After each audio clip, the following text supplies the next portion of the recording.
اعوذ باللہ من الشیطان الرجیم بسم اللہ الرحمن الرحیم۔ معذرت، میں بیچ میں کچھ ٹیکنیکل خرابی کی وجہ سے پاز کر گئی تھی۔ اعوذ باللہ من الشیطان الرجیم۔ تو اللہ تعالیٰ فرماتے ہیں کہ وہ جو خوشحالی، بدحالی اور خوشحالی دونوں کی حالت میں خرچ کرتے ہیں، جو غصے کو پی جاتے ہیں اور دوسروں کے قصور معاف کر دیتے ہیں، والعافین عن الناس، لوگوں کے قصور معاف کر دیتے ہیں، ایسے نیک لوگ اللہ کو بہت پسند ہیں، یہ محسنین ہیں۔ کیونکہ یہ ہے نا کہ انسان، یہ تو حسن ہے، یہ احسان ہے کہ بندہ غلطی تھی آگے والے کی، لیکن اس نے اپنے آپ کو قابو کر لیا اور اس کے اوپر سختی نہیں کی، لوگوں کو معاف کر دیا۔ اللہ تعالیٰ ہم سب کو ایسے محسنین میں شامل کرے۔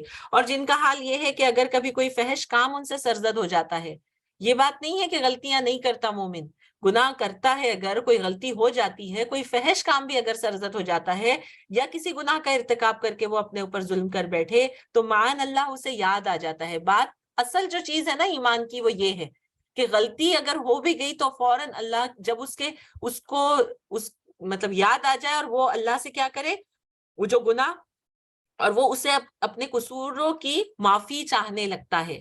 یعنی جیسے ہی اس کو اپنی غلطی سمجھ آتی، وہ فوراً اللہ سے معافی مانگنا شروع کر دیتا کہ اللہ مجھ سے غلطی ہو گئی تھی، میں نے انجانے میں کر دیا، نادانی میں کر دیا، جو کچھ بھی، اللہ تعالیٰ بس معاف کر دے۔ تو معافی، اپنے گناہ کو قبول کرنا اور اس کی معافی مانگنا، اقرار اور معافی، یہ بہت اہم چیز ہے، ٹھیک ہے۔ تو ایسے لوگ اللہ تعالیٰ فرماتے ہیں کیونکہ اللہ کے سوا اور کون ہے جو گناہ معاف کر سکتا ہے، اور وہ دیدہ اور دانستہ اپنے کیے پر اصرار نہیں کرتے، غلطیوں کو جان بوجھ کر ریپیٹ نہیں کرتے، ریپیٹڈلی وہی بات، ہاں ٹھیک ہے، ابھی اور ایک بار معافی مانگ لوں گی، اور ایک بار معافی مانگ لوں گی۔ تو وہ دانستہ جان بوجھ کر غلطیوں کے اوپر اصرار نہیں کرتے۔ ایسے لوگوں کا بدلہ ان کے رب کے پاس یہ ہے کہ وہ ان کو معاف کر دے گا، اور ایسے باغوں میں انہیں داخل کرے گا جن کے نیچے نہریں بہتی ہوں گی، اور وہاں وہ ہمیشہ رہیں گے۔ کیسا اچھا بدلہ ہے نیک عمل کرنے والوں کے لیے۔ تم سے پہلے بہت سے دور گزر چکے ہیں، جب زمین میں چل پھر کر دیکھ لو کہ ان لوگوں کا کیا انجام ہوا جنہوں نے اللہ کے احکام کو جھٹلایا۔ یہ لوگوں کے لیے ایک صاف اور صریح تنبیہ ہے، اور جو اللہ سے ڈرتے ہوں ان کے لیے ہدایت اور نصیحت ہے۔ دل شکستہ نہ ہو، غم نہ کرو، تم ہی غالب رہو گے اگر تم مومن ہو۔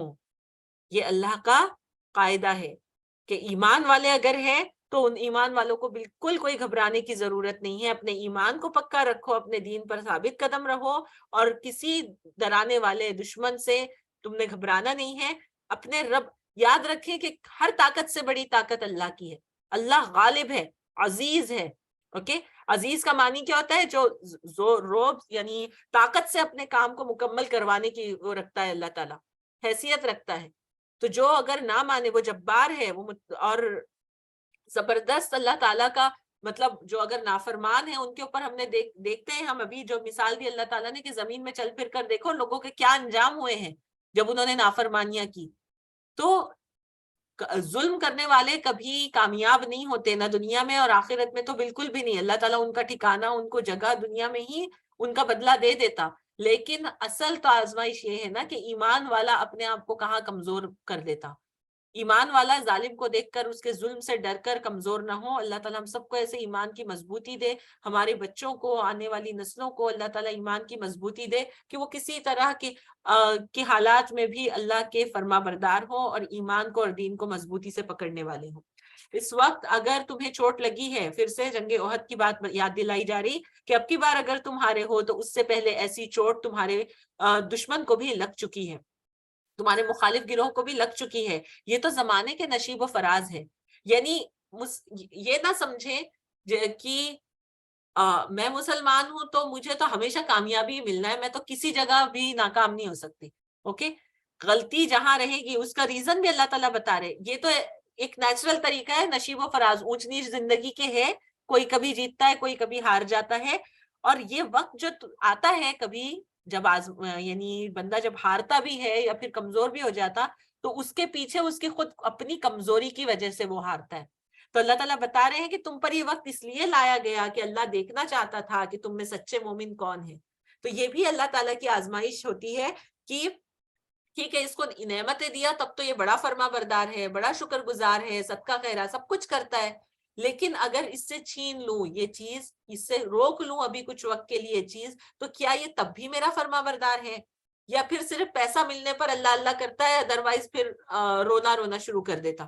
تو یہ بھی اللہ تعالیٰ کی آزمائش ہوتی ہے کہ دنیاوی چیزیں یا جو کچھ بھی اللہ تعالیٰ نے ہم کو عطا کی اگر وہ دور ہو تو وہ دراصل ہمارے ایمان کو ٹیسٹ کر رہے ہیں. اللہ تعالیٰ ہمارے ایمان کو دیکھ رہے ہیں کہ بندہ نگیٹو حالات میں یا پھر ناقابل قبول ماحول میں کہ جس کے اندر آسانی سے زندگی نہیں ہو سکتی، لیکن پھر بھی وہ ایمان کا تقاضا کیسا ہے، اس کا ایمان کتنا مضبوط ہے. اور ان لوگوں کو چھانٹ لینا چاہتا تھا جو واقعی راستی کے گواہ ہوں، کیونکہ ظالم لوگ اللہ کو پسند نہیں ہیں.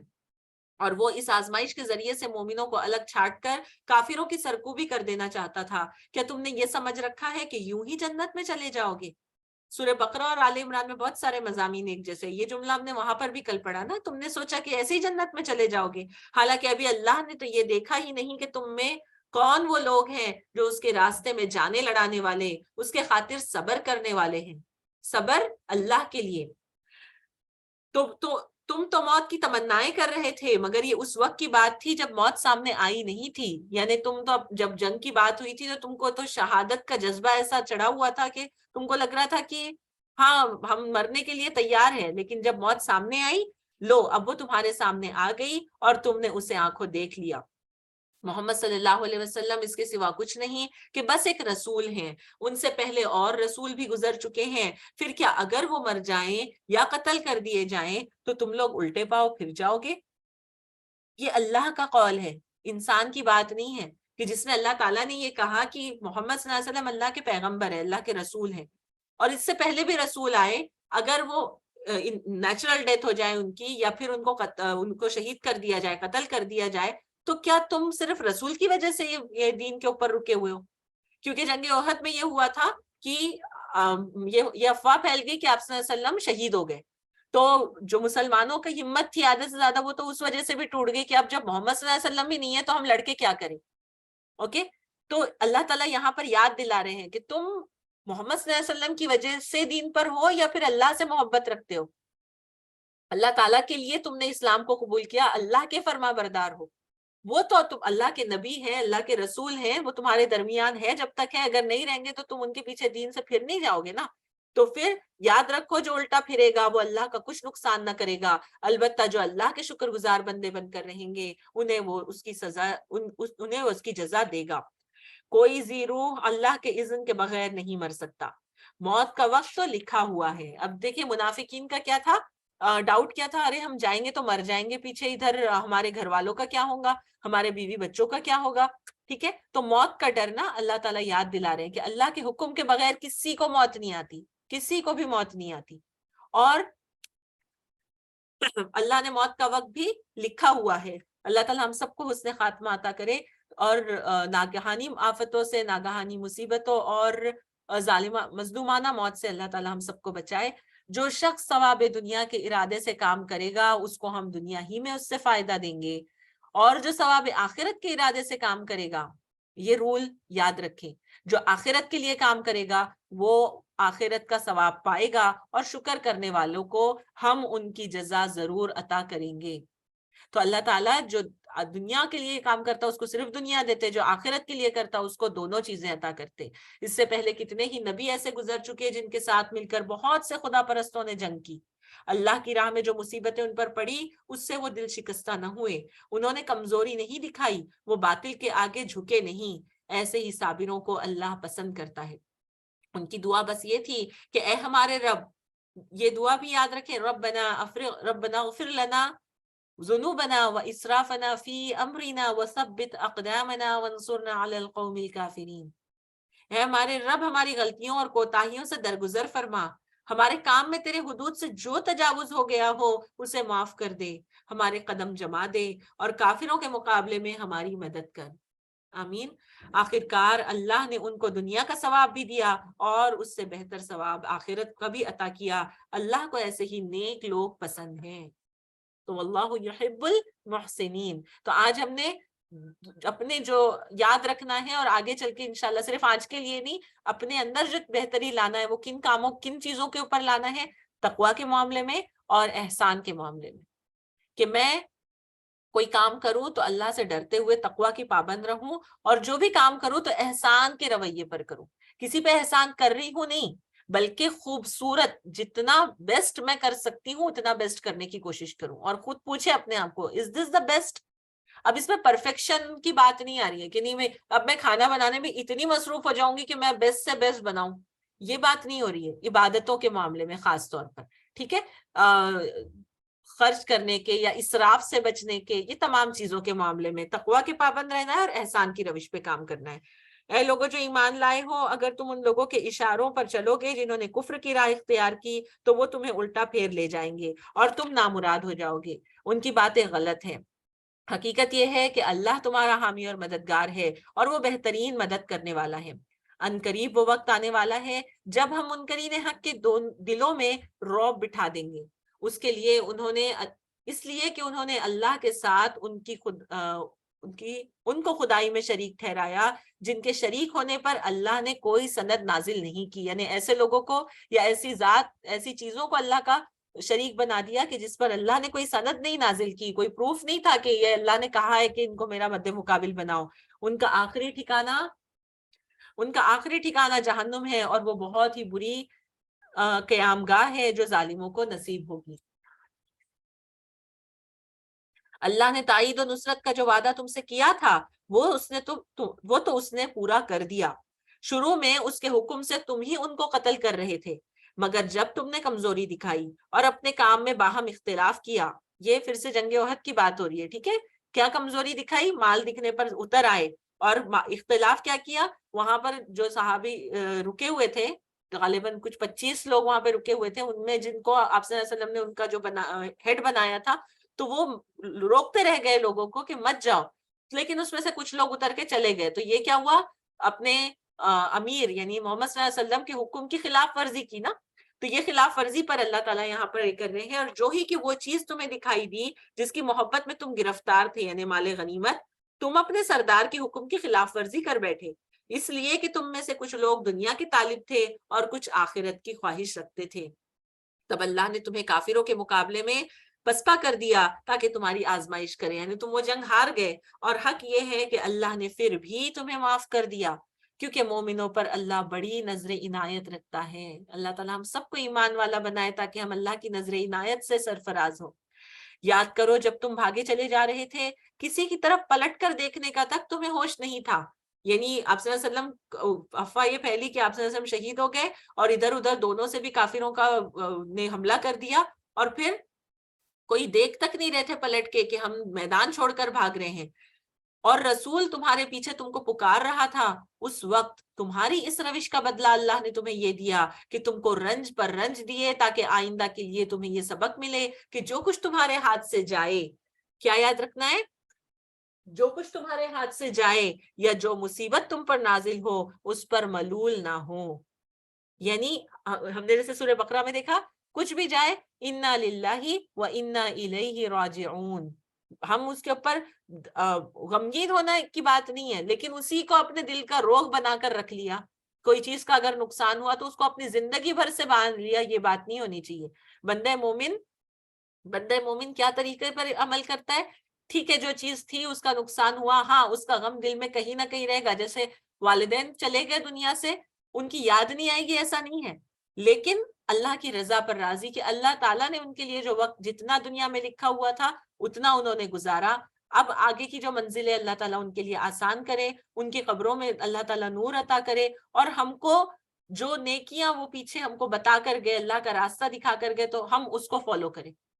کسی بھی طرح کی کوئی بھی نقصان کی بات ہو، اس کے اندر زندگی بھر کا ڈپریشن میں جانے کی بات نہیں ہے، بلکہ مضبوط رہے بندہ، اور پھر یہ سوچے کہ جو مصیبت بھی نازل ہو اس کے اوپر انسان ملول نہ ہو. اللہ تمہارے سب اعمال سے باخبر ہے. اس غم کے بعد پھر اللہ نے تم میں سے کچھ لوگوں پر ایسی اطمینان کی سی حالت طاری کر دی کہ وہ اونگنے لگے. یعنی اسی دوران میں کچھ صحابیوں نے، صحابہ رضی اللہ عنہم نے یہ بھی محسوس کیا کہ ان کو بہت گہری نیند آ رہی ہے. اوکے، اب وہ غم کی وجہ سے تھی، پریشانی کی وجہ سے تھی، ایک وہ کچھ ان لوگوں نے محسوس کیا، مگر ایک دوسرا گروہ جس کے لیے ساری اہمیت بس اپنے فائدے ہی کی تھی، اللہ کے متعلق طرح طرح کے جاہلانہ گمان کرنے لگا جو سراسر خلاف حق تھے. یہ لوگ، اب یہ کون تھے؟ منافقین. ٹھیک ہے، یہ لوگ اب کہتے ہیں اس کام کے چلانے میں ہمارا بھی کوئی حصہ ہے. ان سے کہو اس کام کے سارے اختیارات اللہ کے ہاتھ میں ہیں۔ دراصل یہ لوگ اپنے دلوں میں جو بات چھپائے ہوئے ہیں اسے تم پر ظاہر نہیں کرتے۔ ان کا اصل مطلب یہ ہے کہ اگر اختیارات میں ہمارا کچھ حصہ ہوتا، یعنی اگر تم ہماری بات مان لیتے، تم یہ جنگ کو نہیں جاتے، اس طریقے سے ان کا سوچ تھی، اگر اختیارات میں ہمارا کچھ حصہ ہوتا تو یہاں ہم نہ مارے جاتے، یہ جنگ ہارتے ہی نہیں تھے، کیوں اتنی جانے جاتی اگر یہ جنگ کے پیچھے نہ پڑتے۔ تو یہ کیونکہ موت سے ڈرتے تھے اسی لیے وہ ایسی دلیلیں دیتے تھے منافقین۔ ان سے کہہ دو، بہت غور سے سنیں، اگر تم اپنے گھروں میں بھی ہوتے تو جن لوگوں کی موت لکھی ہوئی تھی وہ خود اپنی قتل گاہوں کی طرف نکل آتے۔ یہ جملہ آپ نے سنا ہے، رزق اور موت کھینچ کر لے جاتی ہے۔ رزق جو جہاں جس کا رزق ہے وہ اللہ تعالیٰ نے جو لکھا ہوا ہے وہ اس کو مل کر رہے گا، اور جہاں جس کی موت لکھی ہوئی ہے اس کو اسی جگہ پر آ کر رہے گی۔ بندہ کچھ بھی کر لے موت سے بھاگ نہیں سکتا، بچ نہیں سکتا۔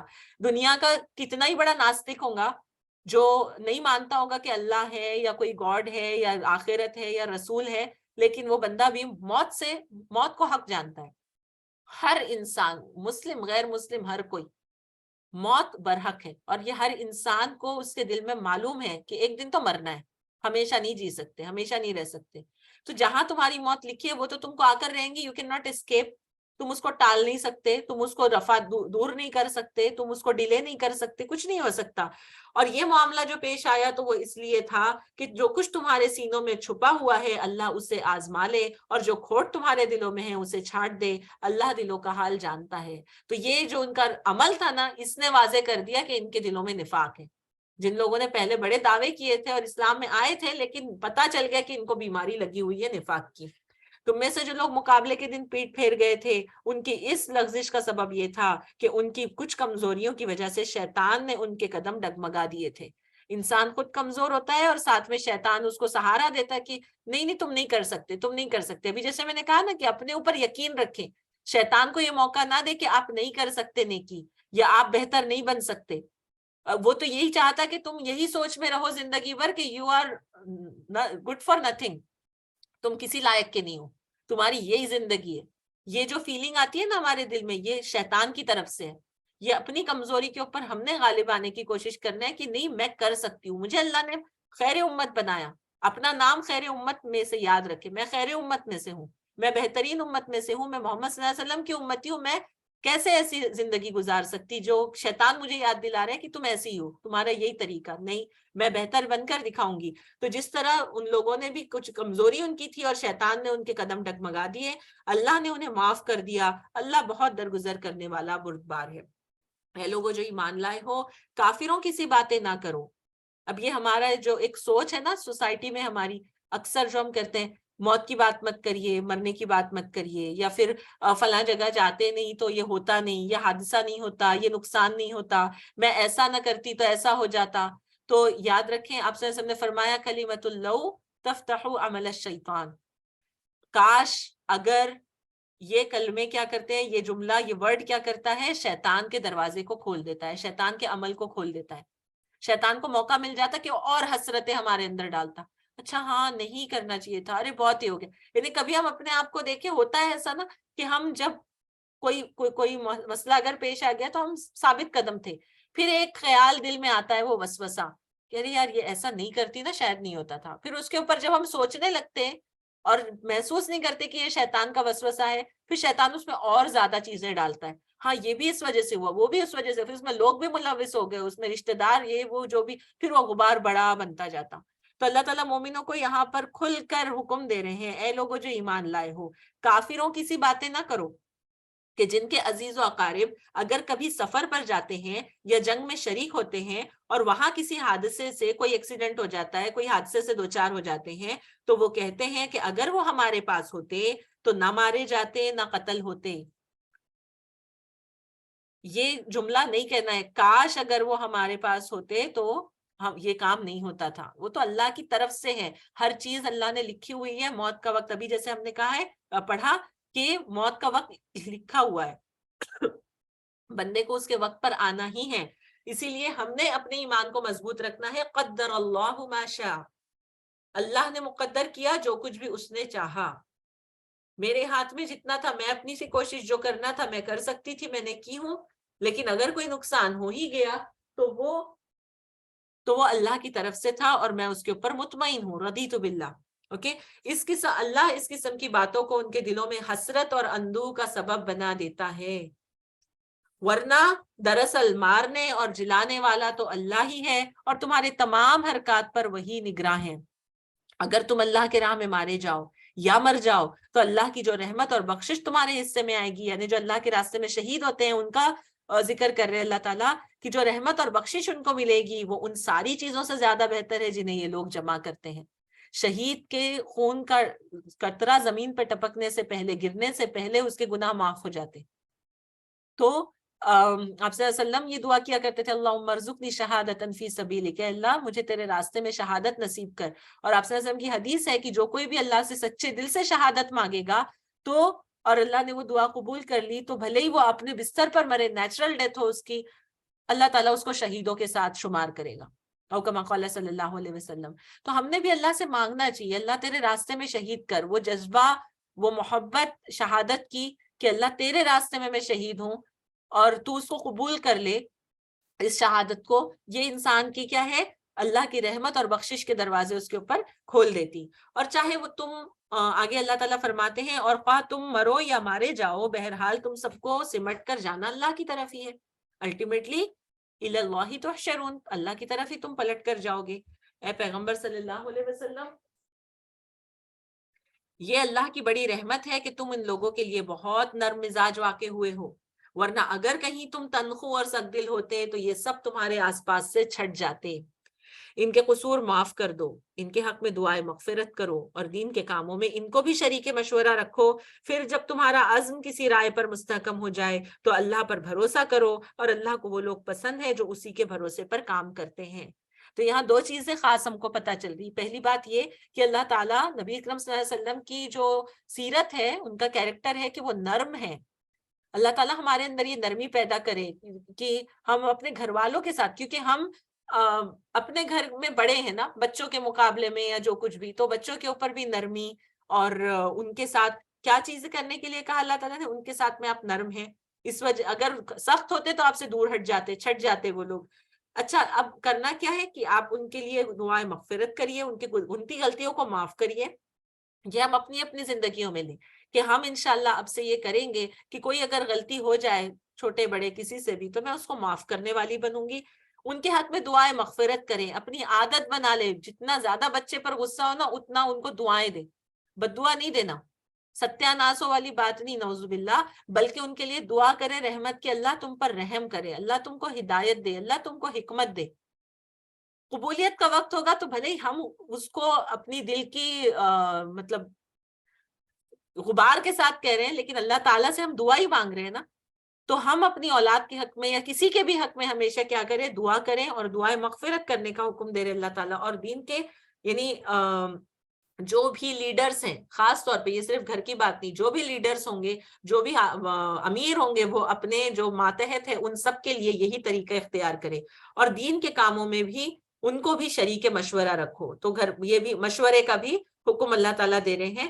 اور پھر جب مشورہ ہونے کے بعد کسی چیز کے اوپر عزم پختہ ہو جائے، تمہاری دل مضبوط ہو جائے، تو پھر اللہ پر توکل کرو. اور سب سے بہترین طریقہ کیا ہے مشورہ جو ہم لیتے ہیں کسی معاملے کے اندر، تو استخارہ کرنے کی عادت ڈالیں. استخارہ کی دعا، 2 رکعت نماز پڑھیں، دعا پڑھیں اللہ تعالیٰ سے، اور اللہ سے سچے دل سے، اس کو عربی میں نہیں سمجھ رہے ہیں تو اردو میں پڑھیں اور مانگیں اللہ تعالیٰ سے وہ دعا.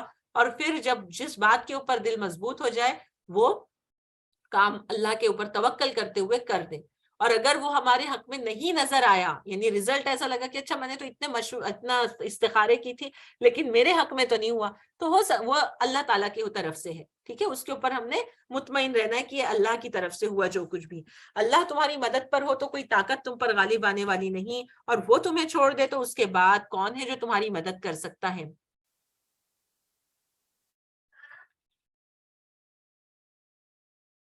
بس جو سچے مومن ہیں ان کو اللہ ہی پر بھروسہ رکھنا چاہیے. کسی نبی کا یہ کام نہیں ہو سکتا ہے کسی نبی کا یہ کام نہیں ہو سکتا کہ وہ خیانت کر جائے, اور جو کوئی خیانت کرے تو وہ اپنی خیانت سمیت قیامت کے دن حاضر ہو جائے گا. پھر ہر متنفس کو اس کی کمائی کا پورا پورا بدلہ مل جائے گا اور کسی پر کچھ ظلم نہ ہوگا. بھلا یہ کیسے ہو سکتا ہے کہ جو شخص ہمیشہ اللہ کی رضا پر چلنے والا ہو وہ اس شخص کیسے کام کرے جو اللہ کے غضب میں گھر گیا ہو اور جس کا آخری ٹھکانہ جہنم ہو, جو بدترین ٹھکانہ ہے.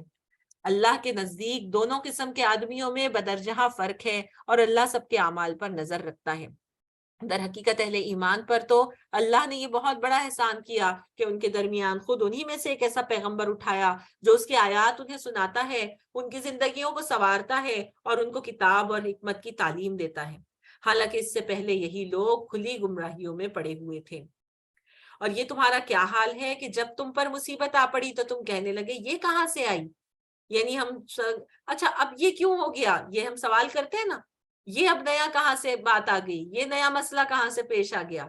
تو ہم نے اس وقت کسی بھی اس میں صبر کیا ہے پہلی چوٹ پر ہے, یاد رکھے جب کبھی ایسی مصیبت اگر کوئی نظر آئے فوراً اللہ تعالیٰ سے صبر مانگے, اس کے اوپر اطمینان رکھیں, اپنے زبان سے غلط الفاظ نہ نکالیں, ٹھیک ہے, اللہ سے بدگمان نہ ہو جائے فوراً, بلکہ اللہ سے مدد مانگے, دیکھے, اطمینان کرے, اللہ تعالیٰ ضرور مدد کرے گا. تو اللہ تعالیٰ فرماتے ہیں کیونکہ کچھ چیزیں جو ہوتی ہیں انسان کے اوپر, جو آزمائشیں آتی ہیں, یہاں سے جو ہم کو پتا چل رہا وہ خود اپنی غلطیوں کی وجہ سے آتی. جیسے جنگ احد میں ہوا کہ مطلب پہلے تو جیت رہے تھے لیکن غلطی کی کچھ لوگوں کی, کچھ غلطی کی وجہ سے, جس کے اوپر اللہ نے ان کو بے شک معاف کر دیا بعد میں, لیکن اس غلطی کی وجہ سے جنگ ہار گئے.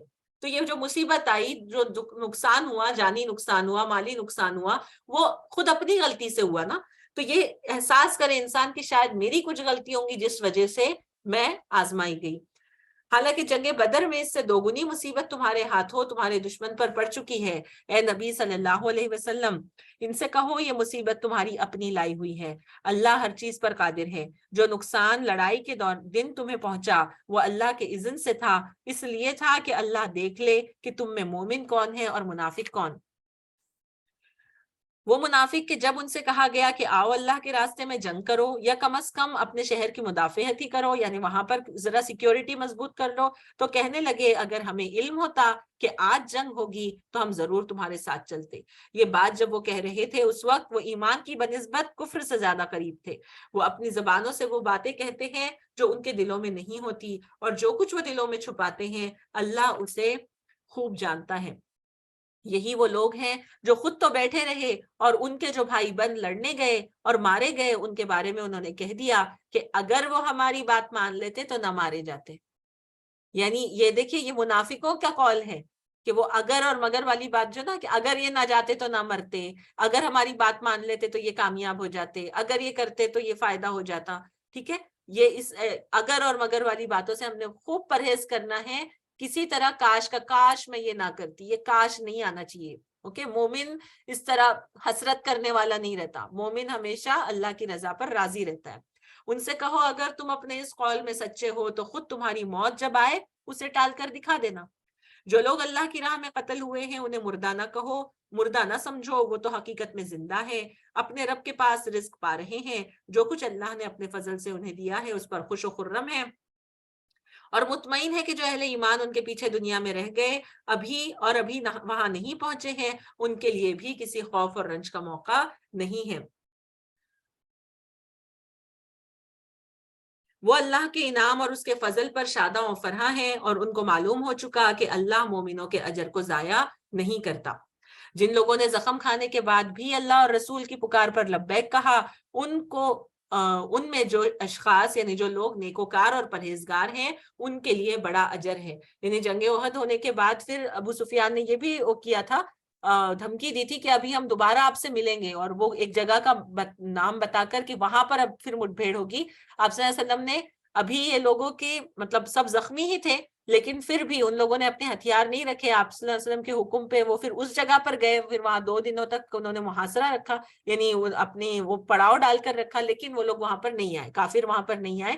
تو یہ کیا ہوا کہ ایک چیز آلریڈی تھکے ہوئے تھے پھر بھی اللہ کے رسول کی بات مان کر, اپنے امیر کی بات مان کر اپنے لیڈر کی بات مان کر اللہ کے حکم کی پابندی کر کے انہوں نے تھکان نہیں دکھائی یا پیٹ نہیں دکھائی، اللہ تعالیٰ ان سے راضی ہوا، پھر ان کو بڑا اجر اللہ نے عطا کیا۔ تو اللہ تعالیٰ فرماتے ہیں اور وہ جن لوگوں نے کہا کہ تمہارے خلاف بڑی فوجیں جمع ہوئی ہیں ان سے ڈرو، تو یہ سن کر ان کا ایمان اور بڑھ گیا، اور انہوں نے جواب دیا کہ ہمارے لیے اللہ کافی ہے اور وہ بہترین کارساز ہے۔ آخرکار وہ اللہ تعالیٰ کی نعمت اور فضل کے ساتھ پلٹ آئے، ان کو کسی قسم کا ضرر نہ پہنچا، اور نہ اللہ کی رضا پر، اور اللہ کی رضا پر چلنے کا شرف بھی انہیں حاصل ہو گیا۔ اللہ بڑا فضل کرنے والا ہے۔ اب تمہیں معلوم ہو گیا کہ وہ دراصل شیطان تھا جو اپنے دوستوں سے خواہ مخواہ تمہیں ڈرا رہا تھا۔ کچھ خوف صرف شیطان کی طرف سے ڈالے ہوئے رہتے کہ وہ انسانوں سے ایسا ڈراتا جیسے کہ اللہ سے ڈرنا چاہیے۔ تو بندے نے یاد رکھنا ہے کہ وہ وسوسوں کو رسپونڈ نہیں کرنا ہے، اللہ کا ذکر کرنا ہے تاکہ وہ وسوسے دور ہوں۔ لہٰذا آئندہ تم انسانوں سے نہ ڈرنا۔ کچھ لوگوں کو اپنے رشتہ داروں کا اتنا ڈر رہتا کہ اچھا اب یہ لوگ آ رہے ہیں، اب پتہ نہیں کیا یہ ماحول بنائیں گے، کیا نیا سین کریٹ کریں گے، کیا فتنہ۔ لوگوں سے مت ڈریے، اللہ کا ذکر کرے، اللہ تعالیٰ سے مدد مانگے اور مضبوط رہیں۔ لہٰذا آئندہ تم انسانوں سے نہ ڈرنا، مجھ سے ڈرنا اگر تم حقیقت میں صاحب ایمان ہوں۔ تو آج انشاءاللہ ہم یہاں پر روکیں گے، آیت نمبر 175 پر، اور ہمارا اگلا جو کلاس ہوگا انشاءاللہ وہ سنڈے کے دن ہوگا، اور سیٹرڈے کو ایک اسپیشل سیشن ہے، اس کی ڈیٹیلز انشاءاللہ آپ کو مل جائے گی، ٹھیک ہے۔ تو اللہ تعالیٰ سے دعا ہے کہ جو کچھ بھی آج ہم نے سنا، اور خاص طور پہ تقویٰ اور احسان کے معاملے میں اللہ تعالیٰ ہم سب کو وہ صفات عطا کریں، ہمارے گناہوں کو معاف کریں، مال کی محبت ہمارے دلوں سے نکالے، اللہ کے راستے میں اپنے آپ کو پیش کرنے والا بنائے۔ اللہ تعالیٰ ہماری کوتاہیوں سے درگزر کرے، ہم سب کو بری آزمائش سے بچائے، اور تمام مرحومین کی مغفرت کرے۔ اور ہماری ایک بہن ہے شمی سلطانہ، ان کی والدہ کی طبیعت بہت زیادہ خراب ہے، مشتری بیگم، اللہ تعالیٰ ان کو شفا یاب کرے، ان کو صحت و عافیت دے، اور ان کی دوائیوں میں شفا دے دے، اللہ تعالیٰ ان کے لیے آسانی کا اور رحم کا معاملہ کرے، اور تمام جو بیمار ہے اللہ تعالیٰ تمام کے لیے اللہ تعالیٰ آسانیاں کرے، ان کی لیے مکمل شفا عطا کرے، کیونکہ شفا صرف اور صرف اللہ تیرے ہاتھ میں ہے۔ رحم فرما، ہم پر کرم کر، ہم کو ہر ناگہانی مصیبت سے بچا، ہمارے معاملات میں درستی دے، ہم کو برکت دے، اور اللہ تعالیٰ قرآن کے اوپر عمل کرنے والا بنائے۔ اقول قولی ھذا استغفر اللہ لی ولکم ولسائر المسلمین والمسلمات، سبحانک اللہم وبحمدک، نشہد ان لا الہ الا انت، نستغفرک ونتوب الیک۔ سبحان ربک رب العزت عما یصفون وسلام علی المرسلین والحمد للہ رب العالمین۔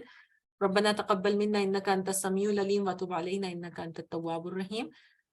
ربنا لا تزغ قلوبنا بعد إذ هديتنا وهب لنا من لدنك رحمة إنك أنت الوهاب۔ السلام علیکم ورحمۃ اللہ وبرکاتہ۔